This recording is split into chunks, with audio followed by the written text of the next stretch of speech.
السلام علیکم، ڈاکٹر اسرار احمد کے مزید بیانات سننے کے لیے ہمارے چینل کو لائک اور سبسکرائب کریں۔ جزاک اللہ۔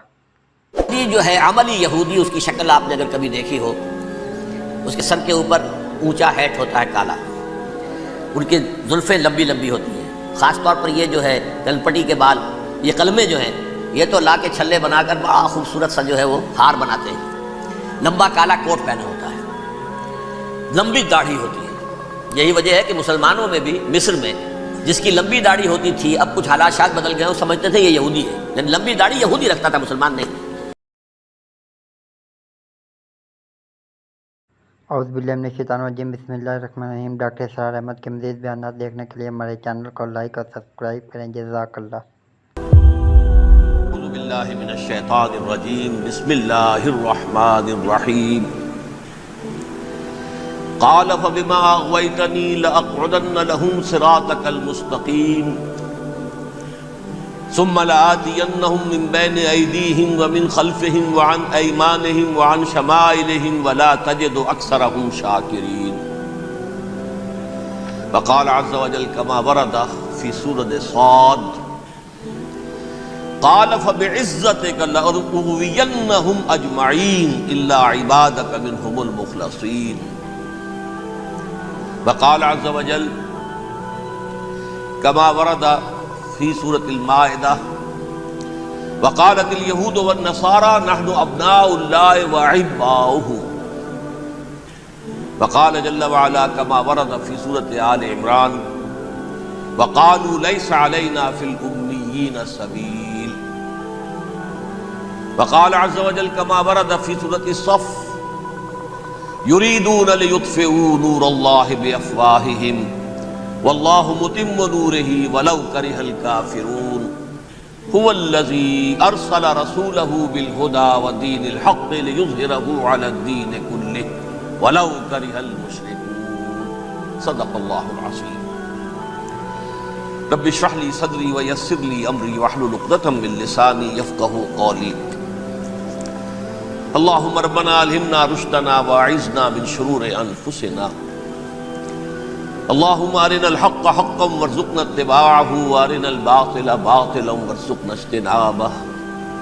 اللهم وفقنا لما تحب وترضى وتقبل منا فإنك خير المتقبلين، آمین یا رب العالمین۔ معزز حاضرین اور محترم خواتین، السلام علیکم ورحمۃ اللہ وبرکاتہ۔ ہماری آج کی اس نشست کے لیے خاصا نمایاں اشتہار اخبار میں شائع ہوا، لہذا میں سمجھتا ہوں کہ آپ سب حضرات کے علم میں ہے کہ میرا آج کا موضوع کیا ہے۔ موجودہ جو انتہائی تشویشناک عالمی صورتحال ہے، اس کا پس منظر کیا ہے، اس کے پیچھے کون سے عوامل کار فرما ہیں، اور نوع انسانی کے اصل اور مستقل دشمن کون ہے۔ گویا کہ وہ جو ایک مصرع ہے کہ کون سیاہی گھول رہا ہے وقت کے بہتے دریا میں، امن عالم جو ہے ہو سکتا ہے تہو بالا ہو جائے، کہا جا رہا ہے شاید تیسری عالمگیر جنگ شروع ہو جائے گی، بش صاحب کہتے ہیں 10 سالہ جنگ ہوگی۔ بظاہر تو معاملہ چھوٹا سا نظر آتا ہے، ایک آدمی اسامہ، دھان پان سا آدمی، کچھ بھی نہیں۔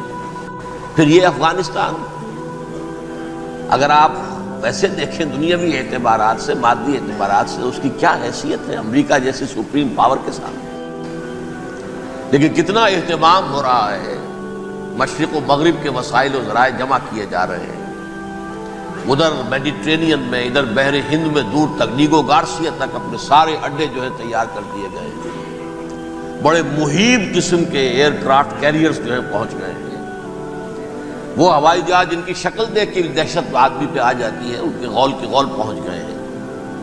یہ سب کچھ کیا ہے، کیا ہونے والا ہے، اس کے حوالے سے میں آج آپ کے سامنے اس وقت کا عالم کیا ہے، اس کا پس منظر کیا ہے، پیش منظر کیا ہے، کیا ہونے جا رہا ہے، کیا کچھ ہونے والا ہے، اور پیچھے کون اصل کیریکٹرز ہیں کہ جو کار فرما ہے، میں اس کا آج جائزہ پیش کرنے چلا ہوں۔ دیکھیں، سب سے پہلی بات، انسانیت کا اور نوع انسانی کا ازلی اور ابدی دشمن وہ ابلیس لعین ہے۔ یہ چونکہ چیزیں ایسی ہیں کہ جو ما وراء الطبیعات سے متعلق ہیں۔ ابلیس جن ہے، جن انویزیبل ورلڈ سے تعلق رکھتا ہے، غیر مرئی جو نظر نہیں آتی۔ فرشتے انویزیبل ورلڈ سے تعلق رکھتے ہیں، غیر مرئی جو نظر نہیں آتی۔ یہ ہم جو ہے اور یہ حیوانات دنیا میں جو ہے یہ مرئی ہے، ویزیبل ہے۔ آج کا عام ذہن جو انسان کا بن چکا ہے، سائنٹزم جسے کہا جاتا ہے، سائنسی نقطہ نظر، اس کا عام لوگوں پر بھی اثر یہ ہوا ہے کہ جو انویزیبل ورلڈ ہے اس کی باتوں کی طرف توجہ نہیں کرتے۔ ہاں عقیدہ تو ہے کہ ہے، جن بھی ہے، فرشتے بھی ہیں، لیکن کوئی ان کی اہمیت ہماری نگاہوں میں نہیں ہے۔ ساری نگاہیں مرکوز ہے visible world, physical world. Meta physics کا تو مضمون بھی اب سمجھ رہے ہیں کہ ختم کر دینا چاہیے، یونیورسٹیز سے فلسفے کے ڈپارٹمنٹس ختم ہو رہے ہیں، کیا ضرورت ہے اس کی؟ اصل شے یہ دنیا ہے، یہ عالم ہے، یہ کائنات ہے، یہ مادہ ہے، یہ حیات انسانی، حیات دنیاوی ہے۔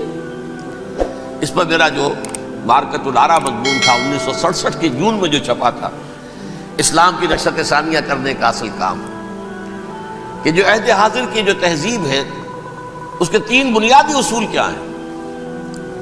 خدا ہے یا نہیں ہے چھوڑو، اس بحث پہ نہ پڑھو، کائنات تو ہے نا، مادہ تو ہے نا، روح کوئی شے ہے یا نہیں ہے کیا پتا، کسی نے دیکھی نہیں آج تک، لہذا اس کے بارے میں گفتگو کا فائدہ کیا، وقت کا سیاح۔ عالم آخرہ کوئی ہے یا نہیں ہے کیا پتا، کس نے آ کے بتایا مرنے کے بعد، لہذا اس بحث میں نہ پڑھو، یہ عالم دنیا تو ہے نا، اٹس ویری مچ پریزنٹ، لہذا ساری توجہ اس پر صرف کرو۔ تو خدا کے مقابلے میں کائنات پر توجہ، روح کے مقابلے میں مادے اور جسم پر توجہ، حیات اخروی کے مقابلے میں حیات دنیاوی پر توجہ۔ یہ ہے اصل میں کرکس آف دی میٹر، اس تہذیب جدید کا خلاصہ یہ ہے۔ اس اعتبار سے میں کہہ رہا ہوں کہ بعض باتیں میری آپ کو ذرا ایسی لگے گی کہ جو شاید ماحول سے کچھ زیادہ متعلق نہیں، لیکن وہ دین کی بڑی بنیادی بات ہے۔ دیکھیے اللہ تعالیٰ نے جو مخلوقات پیدا کی ہیں ان میں ایک تقسیم تو ہو سکتی ہے ذی حیات اور بغیر حیات، جاندار چیزیں اور بے جان چیزیں۔ بے جان چیزیں بے شمار، یہ تمام فلکیات، یہ پوری کائنات، یہ زمین، یہ پہاڑ، یہ شجر و حجر، کیا؟ لیکن ایک ہے جاندار، ان جانداروں میں ایک تقسیم ہے، 2 کا تعلق غیر مرئی دنیا سے ہے، انویزیبل ورلڈ سے۔ فرشتے جو دکھائی نہیں دیتے، ان کی پیدائش ہوئی ہے نور سے۔ دوسرے جنات جو انسانوں سے پہلے پیدا کیے گئے، آدم سے پہلے، وَالْجَانَّ خَلَقْنَاهُ مِن قَبْلُ مِن نَارِ السَّمُومِ، جنات کو تو ہم بہت پہلے پیدا کر چکے تھے آگ کی لو سے، وہ بھی نظر نہیں آتے۔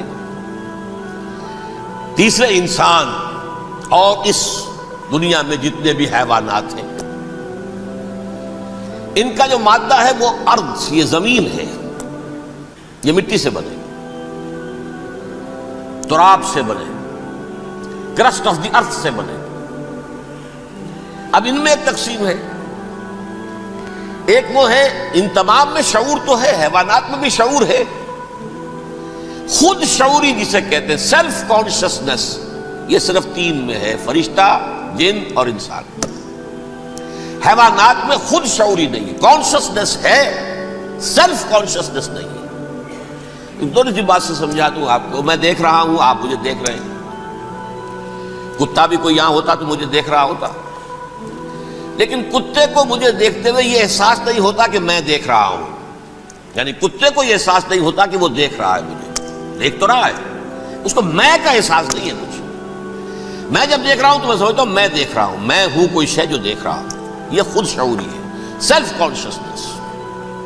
کسی بھی کام کو کرتے ہوئے اپنے وجود کا احساس، میرا فیصلہ ہے، میری رائے ہے، یہ ہے در حقیقت سیلف کانشسنس، انا۔ سیلف، خودی، یہ حیوانات میں نہیں ہے، یہ ہے صرف ملائکہ، جنات اور انسان۔ اب یہاں مسئلہ پڑ گیا، بڑا پرپیچ مسئلہ۔ اللہ تعالیٰ نے پہلے حضرت ملائکہ کو پیدا کیا اور انسانی ارواح کو پیدا کیا نور سے، پھر ناک سے پیدا کیا، نار سے، آگ سے جنات کو، پھر مٹی سے بنایا، آدم کا حی اللہ، اس میں روح پھونک دی، اب آدم بن گئے۔ اعلان یہ کر دیا کہ خلافت عرضی جو ہے وہ آدم کو عطا کی جا رہی ہے۔ یہ پیچ پڑ گیا۔ اس پر تھوڑا سا اشکال تو فرشتوں کو بھی ہوا، قرآن میں ہے سورہ بقرہ کے 4 رکوع میں، اتجعل فیہا من یفسد فیہا ویسفک الدماء ونحن نسبح بحمدک ونقدس لک۔ پروردگار اس آدم کو تو خلافت دے رہا ہے، زمین کے اندر اختیار دے دے گا، یہ تو فساد کرے گا، خوریزی کرے گا، ہم تیری تسبیح و تحمید میں لگے ہوئے ہیں، جو بھی حکم ہو ارشاد ہو ہم بجا لاتے ہیں، تو ضرورت کیا ہے؟ اس کا جواب اللہ نے دیا، انی عالم ما لا تعلمون، میری مشیت، میری حکمت وہ میں ہی جانتا ہوں، ضروری نہیں کہ تم اس کو شیئر کر سکو۔ لیکن یہ جنات میں سے ایک جن تھا عزازیل۔ اب دیکھیے کہ جنات کو ایک قرب حاصل ہے ملائکہ کے ساتھ، کیوں؟ وہ نور سے پیدا کیے گئے، یہ نار سے پیدا کیے، کتنا قرب ہے دونوں میں۔ انسان پیدا کیا گیا مٹی سے، مٹی انرٹ ہے، آگ بھڑکتی ہے، اوپر اٹھتی ہے، شعلہ زنگ ہوتی ہے، انرجی ہے اس میں۔ نور اور نار میں بڑا قرب ہے۔ اور عربی کے ایک قاعدے سے تو یہ ایک ہی لفظ ہے، مادہ ایک ہی ہے، حروف علت جو ہے ایک دوسرے کی جگہ آ جاتی، یہ قرب ہے۔ اگرچہ زمین و آسمان کا فرق ہے دونوں میں، فرشتہ نور سے پیدا کیا گیا ہے، وہ پاک ہے، وہ اللہ کے کسی حکم کی خلاف ورزی کر ہی نہیں سکتا۔ لا یعصون اللہ ما امرہم ویفعلون ما یؤمرون، وہ جو بھی اللہ تعالیٰ حکم دیتا ہے اس کی کوئی معصیت یا نافرمانی نہیں کرتے، بلکہ جو حکم لیا جاتا ہے مان لیتے ہیں۔ ذرا سا اشکال ہوا تھا، پوچھ لیا، جواب مل گیا، خاموش ہو گئے بس۔ لیکن عزازیل نامی ایک جن تھا، جو ایک تو جن ہونے کی نسبت سے فرشتوں سے کچھ نہ کچھ مماثلت تھی، قرب تھا، دوسرے یہ علم میں، زہد میں، عبادت میں اتنا اونچا تھا، اتنا اونچا تھا، اتنا اونچا تھا کہ یہ ملائکہ ہی کے صف میں شامل ہو گیا۔ اس نے علم بغاوت بلند کر دیا۔ جب حکم دیا گیا کہ سجدہ کرو آدم کو، اب یہ دیکھیے کس قدر یہ اہم مضمون ہے، اور آپ سوچ رہے ہیں یہ باتیں آج پہلی مرتبہ ہمیں اس طرح سنائی جا رہی ہیں، یہ باتیں تو علم میں آتی نہیں ہمارے۔ وجہ کیا ہے؟ آپ کو دلچسپی نہیں ان چیزوں سے، جدید تہذیب نے ان چیزوں کی اہمیت کو زیرو کر دیا۔ قرآن میں اہمیت کا کیا عالم ہے؟ 7 جگہ یہ مضمون قرآن میں آیا ہے کہ فرشتوں کو ہم نے حکم دیا سجدہ کرو آدم کو، سب نے سجدہ کیا۔ فسجد الملائکۃ کلھم اجمعون، سارے کے سارے، کل کے کل، سب نے مل کر سجدہ کیا آدم کو، اللہ کے حکم کی فوراً تعمیل کر دی، الا ابلیس ابا واستکبر وکان من الکافرین، ابلیس نے نہیں کیا، انکار کیا، استکبار کیا، گھمنڈ کیا۔ اور اس کو سورہ کہف میں بیان کر دیا گیا، یہ اس لیے کہ وہ اصل میں جنات میں سے تھا، اگرچہ شامل تو تھا فرشتوں میں اس وقت، کانا من الجن ففسق عن امر ربہ، وہ اصل میں جنات میں سے تھا، اس وجہ سے وہ اپنے رب کے اس فیصلے کے خلاف کھڑا ہو گیا، سرکشی تھی اس میں۔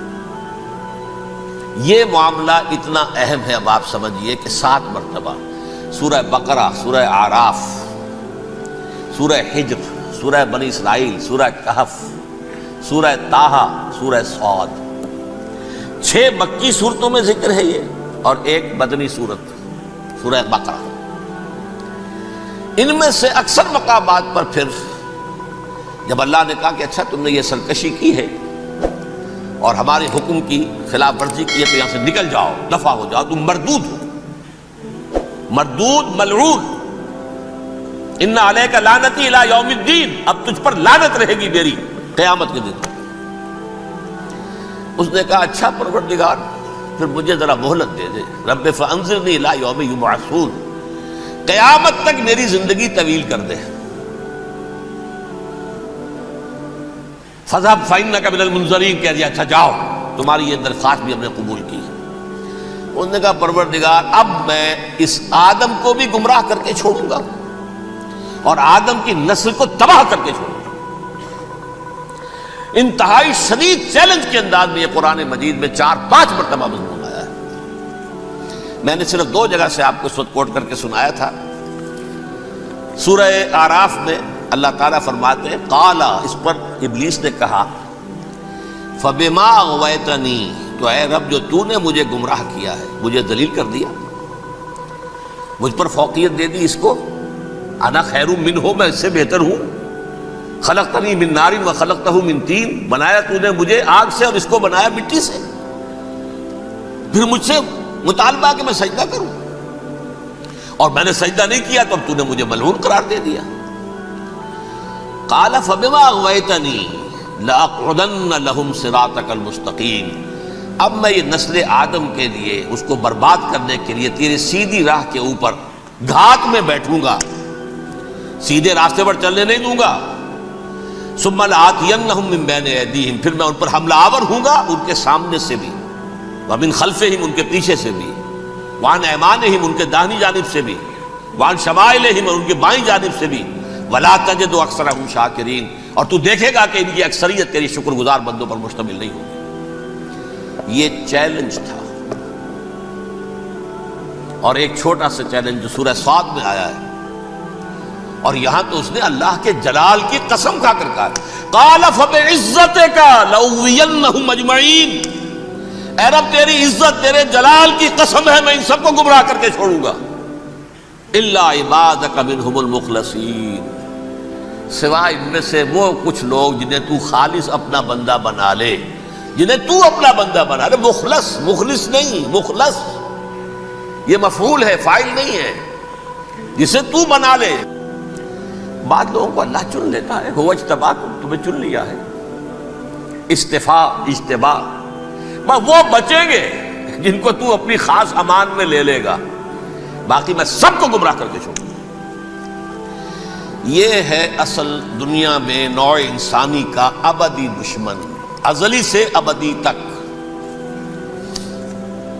اور اس میں نوٹ کیجئے کہ اس کی اصل بنیاد کیا ہوئی؟ 2 لفظ، تکبر اور حسد۔ استکبرا، تکبر کیا، انا خیر منہ، میں اس سے بہتر ہوں۔ یہ ساری بس کی گانٹھ یہی ہے، سب سے بڑی گمراہی کی وجہ یہی ہے۔ اسی لیے کہا ہے حدیث میں لن يدخل الجنہ من کان فی قلبہ مثقال حبۃ من کبر، جنت میں ہرگز وہ شخص کبھی بھی داخل نہیں ہو سکے گا جس کے دل میں رائے کے دانے کے برابر بھی کبر ہے۔ تکبر سب سے بڑا جرم ہے۔ الکبر ردائی، اللہ فرماتا ہے یہ تکبر، یہ تو میری چادر ہے۔ کوئی شخص تکبر کرتا ہے تو گویا میری چادر گھسیٹ رہا ہے میرے کندھے سے۔ عرب میں کسی شخص کی توہین کرنی ہوتی تھی تو اس کی چادر گھسیٹتے تھے، ننگا کر دیا گویا کہ یہ میری ردائی ہے، الکبر ردائی، یہ میری چادر ہے، یہ جامہ مجھے زیب دیتا ہے، مجھ پر راستہ تھا۔ اور حسد، آدم کو جو برتری عطا ہو گئی اس حسد کی آگ میں وہ جل رہا ہے اور اس کا انتقام لینا چاہتا ہے۔ آدم سے بھی، آدم کو بھی گمراہ کیا، جنت سے نکلوایا، ویسے نکلنا تو انہیں تھا ہی مشیت اذنی میں، لیکن فوری طور پر اللہ کے حکم کی خلاف ورزی تو کروائی نا۔ فعصى آدم ربہ فغوى، آدم نے اپنے رب کے حکم کی نافرمانی کی اور گمراہ ہوا عارضی طور پر۔ یہ دوسری بات ہے، توبہ کر لی، اللہ نے توبہ قبول فرما لی، معاف کر دیا۔ کوئی مستقل جو ہے وہ نسل انسانی پر اس گناہ کا اثر متوارث طور پر نہیں آ رہا ہے، ختم ہو چکا معاملہ، ہوا تھا ہو گیا۔ فتلقى آدم من ربہ کلمات فتاب علیہ انہ هو التواب الرحیم۔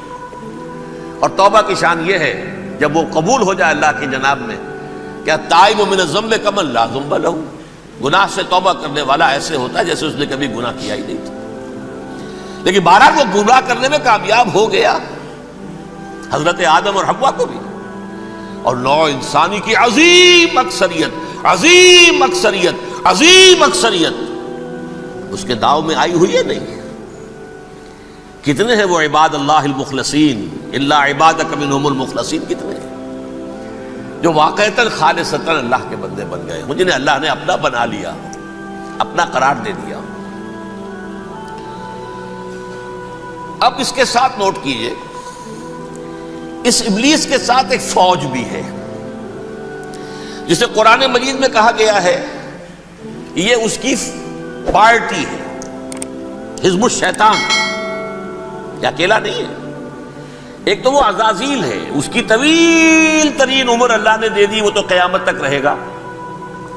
باقی بھی جنات جو ہیں ان کی نسل میں سے، یا اس کی نوع میں سے، اس کی نسل میں سے، جنات کی عمریں انسانوں کی عمروں سے زیادہ ہیں، بہت زیادہ ہیں، لیکن پھر بھی اتنی نہیں ہے۔ یہ خاص ہے اس کا معاملہ کہ اس نے کہا تھا رب انظرنی الی یوم یبعثون، مجھے دے دے مہلت اس وقت تک تاکہ میں ثابت کر کے دکھا دوں کہ جسے تو نے یہ خلافت دیا یہ اس کا اہل نہیں ہے۔ Let me prove this point. وَلَا تَجِدُ أَكْثَرَهُمْ شَاكِرِينَ، تو ان کی اکثریت کو شکر گزار نہیں پائے گا۔ وہ ابلیس جو ہے وہ ریکریوٹ کرتا ہے اپنے فوجی، اول تو خود جنات میں سے، جو اس کے نمبر 1 لشکری ہے۔ قرآن مجید میں اس کا اشارہ دیا گیا ہے إِنَّهُ يَرَاكُمْ هُوَ وَقَبِيلُهُ مِنْ حَيْثُ لَا تَرَوْنَهُمْ۔ دیکھو لوگو، اے انسانوں، وہ ابلیس لعین عزازیل اور جو اس کے قبیلے کے لوگ ہیں، جنات ہیں، وہ تمہیں وہاں سے دیکھتے ہیں اور تاکتے ہیں اور حملہ کرتے ہیں جہاں سے تم انہیں نہیں دیکھتے۔ وہ غیر مرئی ہیں، انویزیبل ہیں، تمہیں نظر نہیں آتے۔ ویزیبل دشمن کا وار تو روک لو گے، انویزیبل کا کیسے روکو گے؟ انہو یراکم ہوا وقبیلہ، اکیلا ہی نہیں ہے وہ تو تمہیں تاکتا ہے، تم پر حملہ کرتا ہے، گھات میں لگ کر جو ہے تمہارے اوپر حملہ کرتا ہے، وہ بھی اور اس کے ساتھ اس کے قبیلے کے لوگ جنات بھی، من حیث لا ترونہم، جہاں سے کہ تم انہیں نہیں دیکھتے۔ لیکن اس کے علاوہ وہ انسانوں میں سے بھی ریکریوٹ، رنگ روٹ وہ برپا کر، وہ جو ہے ان کو اپنے پاس رکھتا ہے فوج کے اندر، جس کی سب سے بڑی مثال کیا ہے؟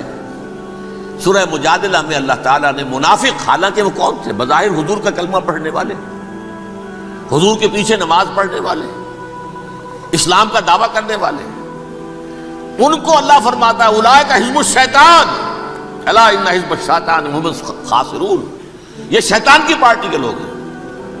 وہاں مقابلے میں آیا ہے اولئک حزب اللہ الا ان حزب اللہ هم المفلحون۔ یہ دو پارٹیاں ہیں، حزب اللہ اللہ کی پارٹی جو اس کے مخلص بندے ہیں، وہ اللہ کی پارٹی، اور جو شیطان کے مرید بن گئے اس کے ہاتھ پر بیعت کر لی، لہذا وہ اس شیطان کی پارٹی کے لوگ ہیں، چاہے وہ انسان ہو چاہے جن ہو۔ تو انسانوں میں سے بھی اس کے حزب میں، اس کی پارٹی میں اس کے ایجنٹ ہیں، اور بہت ہیں، بلکہ بہت سے تو ایسے ہیں کہ جو جنات کے بھی کان کتر دیں، ان کو بھی شیطنت سکھا دیں، پڑھا دیں۔ لیکن اب ایک بات سمجھیے، ایک دنیا میں نسل اور قوم بھی ایسی ہے جو ایک خاص وقت سے بحیثیت مجموعی من حیث القوم ابلیس کی ایجنٹ بن گئی ہے۔ وہ کون ہے؟ وہ یہودی ہے۔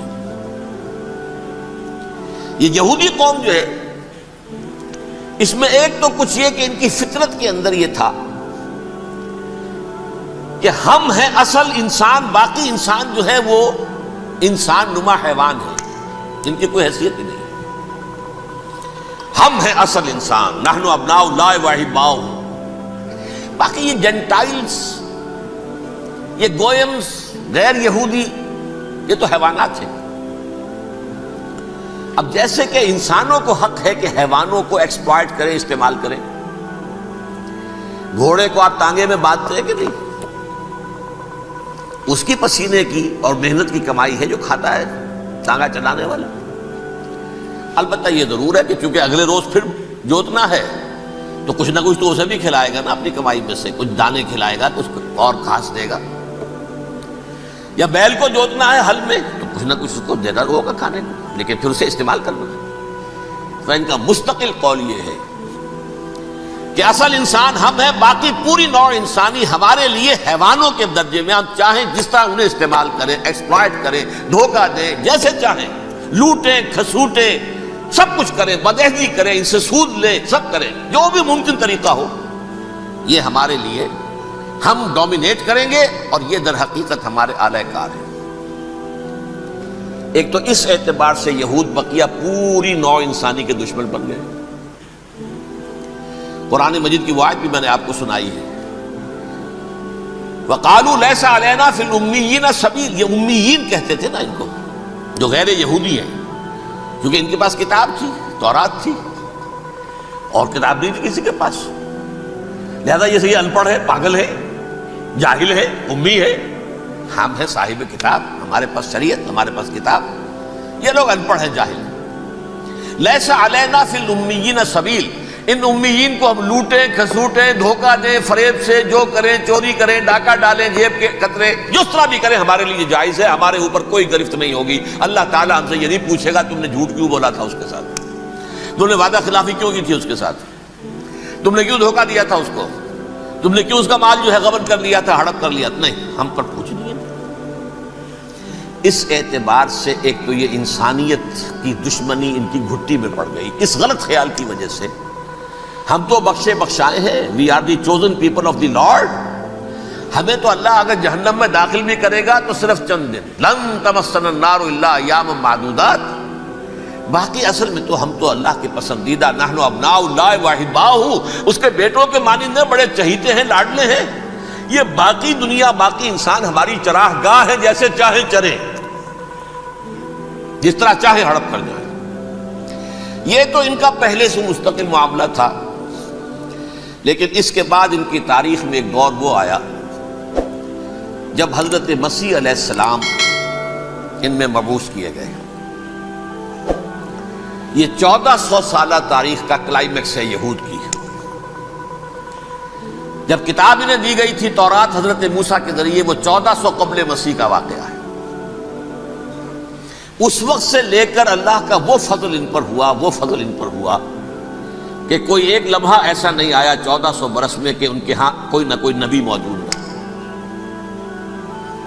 یہ تار ٹوٹا ہی نہیں، 2 سے شروع ہوا، موسیٰ ہارون علیہ السلام، اور 1400 برس کے بعد پھر آخری 2 ہیں، عیسیٰ اور یحییٰ علیہ السلام، یوں سمجھ لیجئے، اور اس کے درمیان یہ تار ہے، اور اس تار میں کوئی ایک لمحہ ایسا نہیں آیا کہ کوئی نبی موجود ہو۔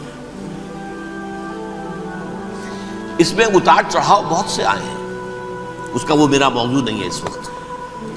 قبل مسیح کی تاریخ جو ہے وہ میرا موضوع نہیں ہے۔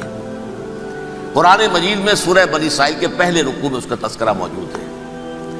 وَقَضَيْنَا إِلَىٰ بَنِي إِسْرَائِيلَ فِي الْكِتَابِ لَتُفْسِدُنَّ فِي الْأَرْضِ مَرَّتَيْنِ وَلَتَعْلُنَّ عُلُوًّا كَبِيرًا، 2 مرتبہ ان پر عذاب کے کوڑے برسے، پہلے اشوریوں کے ذریعے سے جو شامی تھے، سیرینز اشوری کہلاتے ہیں، پھر بابلیوں کے ذریعے سے یعنی عراقیوں کے ذریعے سے، بیبیلونیا نام تھا عراق کا پہلے، ان پر بہت بڑی بڑی تباہیاں آئیں، اللہ تعالیٰ کی طرف سے عذاب آئے۔ اس کے بعد پھر دوسرے دور میں دوسرا اقتدار کا دور آیا، خرمستیاں بڑھ گئیں، تو پہلے گریکس کے ذریعے سے، یونانیوں کے ذریعے سے، اور پھر رومیوں کے ذریعے سے انہیں پسوایا گیا۔ یہ دور گزر چکے تھے ان پر، 2 عروج کے دور اور 2 زوال کے دور۔ میری چھوٹی سی کتاب ہے تنظیم اسلامی کا تاریخی پس منظر، شاید 6-7 روپے کی ہوگی، اس کو آپ دیکھیں گے تو اس میں اس کا پورا نقشہ آپ کو مل جائے گا۔ ویسے تو یہ کہ میری جو ذرا بڑی کتاب ہے سابقہ اور موجودہ مسلمان امتوں کا ماضی، حال اور مستقبل، اس میں میں نے ان معاملات پر بڑی تفصیل سے بحث کی تھی۔ بہرحال یہ جو دور تھا ان کا 1400 سالہ، وہ اونچ نیچ سے ہوتا ہوا جب آیا ہے حضرت مسیح کی بعثت پر، تو ان کی شرارت کی انتہا یہ ہو گئی کہ اللہ تعالیٰ نے مسیح کو رسول بنا کر بھیجا، رسولاً الی بنی اسرائیل۔ حضرت موسیٰ اور حضرت عیسیٰ کے درمیان رسول کوئی نہیں ہے، سب نبی ہیں۔ حضرت موسیٰ رسول تھے اور حضرت عیسیٰ رسول ہیں، درمیان میں داؤد ہو، سلیمان ہو، یشعیاء ہو، زکریا ہو، یہ سب نبی ہیں، یحییٰ نبی ہیں، رسول نہیں ہے، لہذا وہ شہید کر دیے گئے۔ رسول شہید نہیں ہو سکتا، قتل نہیں ہو سکتا۔ لیکن عیسیٰ اور موسیٰ کے درمیان 1400 برس ان کے جو ہیں، اس کا کلائمیکس ہے حضرت مسیح علیہ السلام کی بعثت، اور حضرت مسیح علیہ السلام کو جسے اللہ نے اپنی روح قرار دیا، روح منہ، کلمتہ القاہا الی مریم، اللہ کا کلمہ، عظیم ترین معجزات۔ انہوں نے کیا کہا؟ یہ ولد الزنا ہے، حرام زادہ ہے، معاذ اللہ، نقل کفر نہ باشد، یہ جادوگر ہے، یہ مرتد ہے، یہ واجب القتل۔ اصل حکومت اس وقت رومیوں کی تھی حکومت، لیکن انہوں نے انہیں آٹونومی دے رکھی تھی، اپنے مذہبی معاملات تم خود طے کر سکتے ہو۔ تو کائفاس جو اس وقت کا ان کا ہیڈ ربائی تھا سب سے بڑا، اس کی عدالت نے فیصلہ کیا مسیح کو سولی چڑھا دیا جائے۔ پائلیٹس پونٹس، اس کے پاس ان کی ازداج پہنچ گئی، یہ ہمارا مجرم ہے مذہبی، یہ مرتد ہے، یہ کافر ہے، یہ جادوگر ہے، یہ واجب القتل ہے، اسے قتل کرو، سولی چڑھا دو۔ خیر وہ لمبی بات ہو جائے گی، اس نے تو اپنے ہاتھ دھوئے کہ صاحب ہمارے پاس کوئی جرم نہیں ہے اس کے خلاف، تم کہتے ہو تو ٹھیک ہے، سولی چڑھا دیتے۔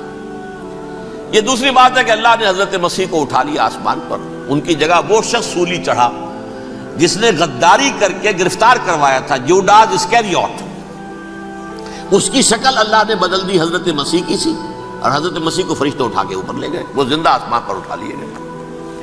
اور یہ ساری تفاصیل نہ قرآن میں ہے نہ حدیث میں ہے، یہ انجیل میں ہے، لیکن انجیل کون سی؟ برنباس کی انجیل، gospel of the Lord according to Saint Barnabas. یہ حواریین مسیح میں سے تھے، لیکن عیسائی ان کو تسلیم نہیں کرتے، ان کی بائبل کو صحیح نہیں مانتے، کینونیکل نہیں مانتے۔ 100 انجیلیں تھیں، 104 تھیں، جن میں سے 4 چنی ہیں انہوں نے، یہ متی اور جان اور مرقس مارکس، یہ ہیں، تو یہ 4 انجیلیں ہیں، انہوں نے تسلیم کی کہ یہ کینونیکلز ہیں، یہ تو ہیں حقیقی، باقی جو ہیں 100 اس کو وہ تسلیم نہیں کرتے۔ ان میں سے ایک ہے یہ برنباس، اس میں یہ تفصیل ہے کہ اللہ تعالیٰ نے اس شخص کی، جیوڈاس کی، جیوڈاس اس کو انگریزی میں کہتے ہیں، اس کی شکل بدل دی حضرت مسیح کی سی، وہ گرفتار ہوا، وہ سولی چڑھا۔ وہ غدار تھا، غداری کی سزا اسے ملنی تھی، وہ مل گئی۔ حضرت مسیح کو فرشتے 4 اٹھ رہے ہیں، جس کوٹڑی میں حضرت مسیح مقیم تھے، ایک باغ کے اندر وہ کوش تھے، اس کی چھت پھٹی ہے، 4 فرشتے آئے ہیں، حضرت مسیح کو اٹھا کر لے گئے ہیں، چھت برابر ہو گئی ہے، اس کے بعد وہ شخص پکڑا گیا۔ بہرحال حضرت مسیح کو اللہ نے اٹھا لیا آسمان۔ لیکن وہ دن ہے کہ اس قوم کو اب مغضوب علیہم قرار دے دیا گیا۔ نوٹ کر لیجیے، اصل میں تو ہونا یہ چاہیے تھا کہ رسول کی جان کے در پہ جب کوئی امت ہو جاتی تھی تو اللہ کا قاعدہ یہ تھا کہ اس امت کو نسیہ منسیہ کر دیا جائے۔ حضرت نوح کی قوم کو ختم کیا یا نہیں؟ حضرت ہود کی نگاہوں کے سامنے قوم عاد برباد کی گئی یا نہیں؟ حضرت صالح کی نگاہوں کے سامنے قوم سمود برباد ہوئی، یہ اللہ کا قاعدہ رہا۔ سدوم اور عبورہ کی بستیاں حضرت لوط علیہ السلام جہاں بھیجے گئے، مدین کا علاقہ جہاں حضرت شعیب بھیجے گئے، آل فرعون جن کی طرف موسیٰ کو بھیجا گیا، سب ہلاک کر دیے گئے۔ کیونکہ رسولوں کے بارے میں اللہ کا ذات، نبیوں کے بارے میں یہ بات نہیں ہے۔ نبی آیا، اس نے دعوت دی، جس نے مان لیا اچھا کیا، اپنے لیے اچھا کیا، نہیں مانا اس کی اپنی جو ہے آپ برباد ہو گئی۔ دنیا میں کوئی فیصلہ اس کا نہیں ہوتا، لیکن رسولوں کا معاملہ یہ ہوتا ہے کہ دنیا میں وہ اللہ کی عدالت بن کر آتے ہیں، مانو گے تو بچو گے، نہیں مانو گے ہلاک ہو۔ تو اس اعتبار سے وہ مستحق تو ہو چکے تھے اس کے کہ انہیں ہلاک کر دیا جائے۔ اب اللہ کی کوئی خصوصی مشیت ہے، اس میں کیا حکمت ہے؟ وہ ہے ایک حکمت، میں بعد میں اگر وقت ہوا تو بتاؤں گا۔ فیصلہ یہ کیا اللہ نے کہ حضرت مسیح کو تو اٹھا لیا زندہ، اور ان کی رسی ابھی مزید دراز کر دی، کہ ان کو ابھی مہلت دے دی کہ تمہیں آخری استیصال، جس کو عذاب اکبر کہتا ہے قرآن، سورہ سجدہ جو حضور ہر جمعے کی پہلی رکعت میں فجر میں پڑھتے تھے، وَلَنُذِيقَنَّهُم مِّنَ الْعَذَابِ الْأَدْنَىٰ دُونَ الْعَذَابِ الْأَكْبَرِ لَعَلَّهُمْ يَرْجِعُونَ۔ چھوٹے چھوٹے عذاب اور ایک بڑا عذاب، جبکہ قوم بالکل برباد، نسیم منسیہ، کأن لم یغنوا فیہا، ایسے ہو جائیں جیسے کوئی تھے ہی نہیں آباد یہاں، لا یرا الا مساکنہم، اب ان کے مسکن نظر آتے ہیں، مکین نظر نہیں آتے۔ یہ عذاب اکبر جو ہے وہ ان پر نہیں آیا، حالانکہ وہ مستحق ہو گئے تھے اسی وقت۔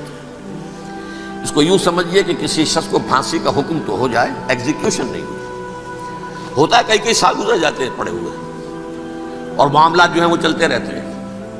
یہ معاملہ ہوا اس کے ساتھ، ورنہ یہ مستحق ہو چکے تھے آخری بربادی تباہی کے، عذاب استیصال، جڑ سے کاٹ دینے والا عذاب، وہ آ سکتا تھا ان پر اسی وقت، لیکن اللہ نے ان کی مہلت دراز کی. لیکن اس کے بعد اللہ نے ان کو ایک اور موقع دیا. 600 برس بعد حضرت مسیح کے محمد الرسول اللہ صلی اللہ علیہ وسلم کی بعثت ہوئی، اور یہ میں سمجھتا ہوں کہ اس قوم پر اللہ کا اتنا بڑا فضل تھا، اتنا بڑا فضل تھا، اتنا بڑا فضل تھا. اب پھر ایک موقع دیا، عسیٰ ربکم ان یرحمکم وان عدتم عدنا. دیکھو اب بھی تمہیں ہم ایک موقع دے رہے ہیں، تمہارا رب تمہارے اوپر اب بھی فضل کرنے کو تیار ہے، رحم فرمانے کو تیار ہے.